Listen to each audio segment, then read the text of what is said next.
এই বাড়ি বন্ধক দেওয়ার ঘটনাই না অমঙ্গল ডেকে আনলো। প্লিজ। রায় পরিবারের অপমানের যোগ্য জবাব দিতে বাড়ি ছাড়তে বাধ্য হলো অনিরুদ্ধ। পাল্টা চ্যালেঞ্জ ছুড়ে দিল তাপসের ওপর। হ্যাঁ, এরকমই দৃশ্য হতে চলেছে আজকের ওমর দরদিয়া ধারাবাহিকের এপিসোডে। শুরুতেই আমরা চ্যাটার্জি বাড়ির দৃশ্য দেখতে পাই।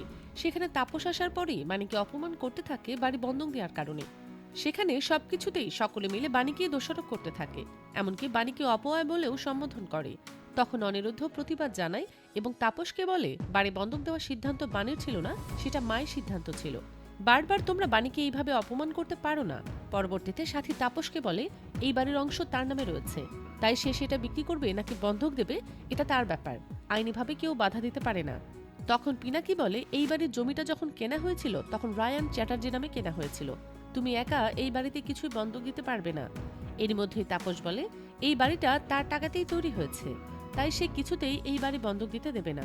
সকলের মুখে এসব কথা শুনে অনিরুদ্ধ বলে সে তার বাবার তৈরি বাড়ির কোনো অংশই নেবে না, সে নিজের প্রচেষ্টায় ব্যবসা দাঁড় করাবে আর একদিন এই বাড়ি থেকে অনেক বড় বাড়ি তৈরি করবে। এইসব কথা শুনে তাপস অনিরুদ্ধকে উপহাস করে এবং বলে সে কিছুই করতে পারবে না, এমনকি বাণীর নামে যে দোকান করা সেটাও সে করতে পারবে না। পরবর্তীতে অনিরুদ্ধ সবাইকে উদ্দেশ্য করে বলে তার মায়ের আশীর্বাদ থাকলে সে সবকিছুই করতে পারবে, আর এখনই তারা এই বাড়ি থেকে চলে যাবে, এখানে আর থাকবে না। এইসব কথা শুনে সকলেই অবাক হয়ে যায়। তখন বাণী অনিরুদ্ধকে বোঝানোর চেষ্টা করে এবং শিবনাথ রায়ের কাছে হাত জোড় করে অনুরোধ করে যাতে সবকিছু ঠিক করে দেয়।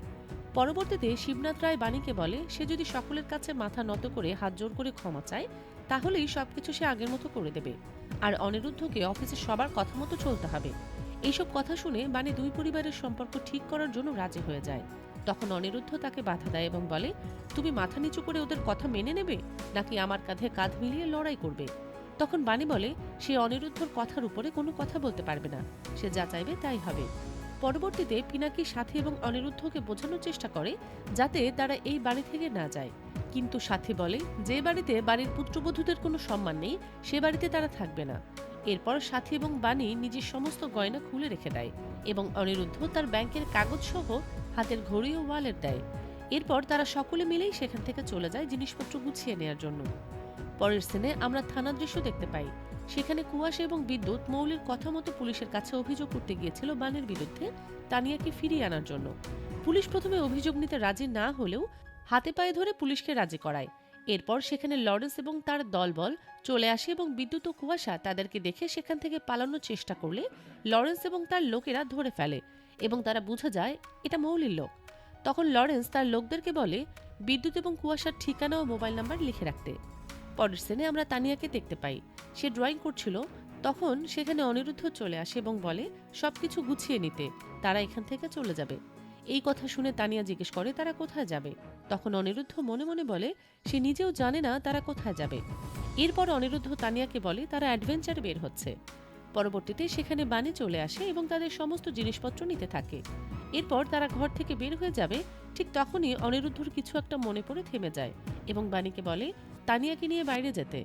এরপর বাণী চলে গেলে অনিরুদ্ধ ড্রয়ার থেকে সেই লকেটটা আবারও বের করে নেয় এবং দেখতে থাকে।